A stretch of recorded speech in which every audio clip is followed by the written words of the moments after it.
আসসালামু আলাইকুম। কেমন আছেন সবাই? আশা করছি সবাই খুব ভালো আছেন। এই দুষ্টুগুলোকে দেখেন, একটা আরেকটাকে খালি সারাক্ষণ ভয় দেখাবে। ভাবলাম চা খেতে খেতে একটু বারান্দায় চলে আসি, আর এদের সাথে একটু কথা বলা যাবে। দেখেন কি করছে এরা, সারাক্ষণ মারামারির চিন্তায় ব্যস্ত। দেখেন পণ্ডিতনিকে, তাকে লিখতে বসিয়ে দিলাম।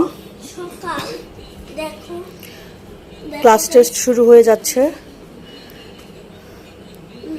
সাথে নাস্তাও নিয়ে নিলাম। ইদানিং দুপুরের পরের দিকে সেই রুটি আর ডিমটা খায়। তো এই দুষ্টুটা হয়েছে একটা, আসলে বেশি দুষ্টু হয়েছে। কি সুন্দর ধনিয়া পাতা গজিয়েছে দেখেন, মাশাআল্লাহ। ভালোই লাগে আমার আসলে দেখলে।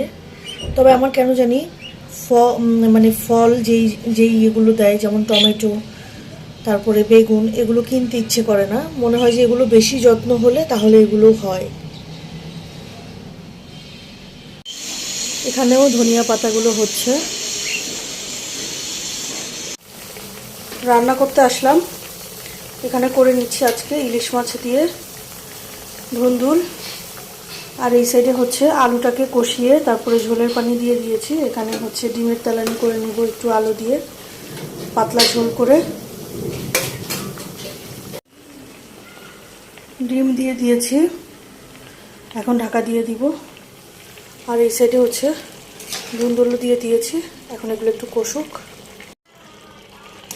ধুন্দুল রান্নাটা হয়ে গেছে, একদম গলে গিয়েছে।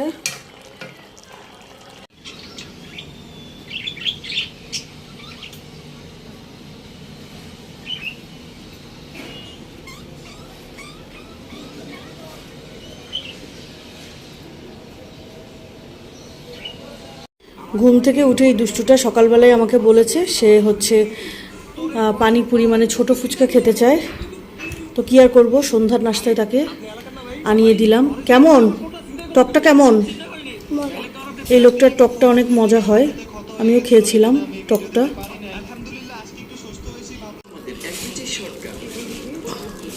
আর আমি একটু মুড়ি মাখিয়ে নিলাম। আর এই দুষ্টুটাকে দেখেন টক খাচ্ছে।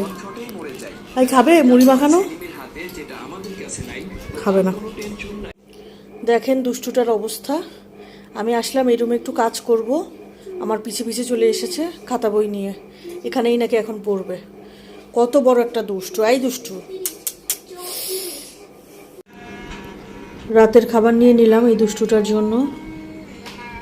চিকেন আর পোলাও তার তো পছন্দের, আর তার আম দিয়ে দিয়েছে, আমের রান্না তার আরও বেশি পছন্দের।